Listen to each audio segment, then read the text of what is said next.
Avant de poursuivre cette restitution de diagnostic, arrêtons-nous quelques instants sur des notions qui sont essentielles à la vie de nos collectivités, que nous soyons agents ou élus. La première notion, c'est celle du service public. Il s'agit de toute activité d'une collectivité publique qui vise à satisfaire un besoin d'intérêt général.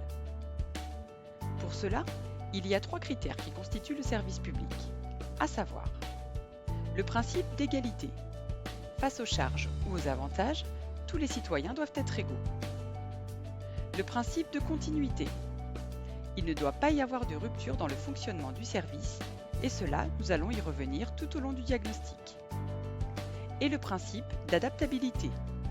Il implique que le service public suive les exigences d'un intérêt général fluctuant.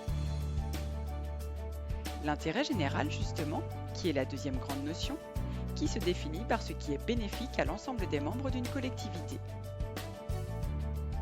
Poursuivre des fins d'intérêt général, c'est entreprendre des actions qui présentent une valeur ou une utilité pour chacun des administrés, bien sûr en les faisant prévaloir sur certains intérêts particuliers. La troisième notion que nous souhaitons aborder, c'est la laïcité. L'agent public ou l'élu est tenu à l'obligation de neutralité et ne peut manifester ses opinions religieuses dans l'exercice de ses missions ou fonctions. Il traite de façon égale toutes les personnes en respectant leur liberté de conscience et leur dignité.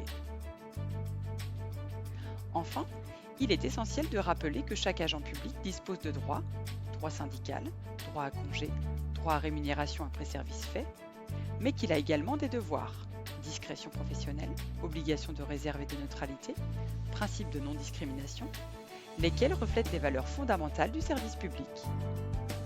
Ces devoirs sont liés à son statut et doivent être respectés au quotidien.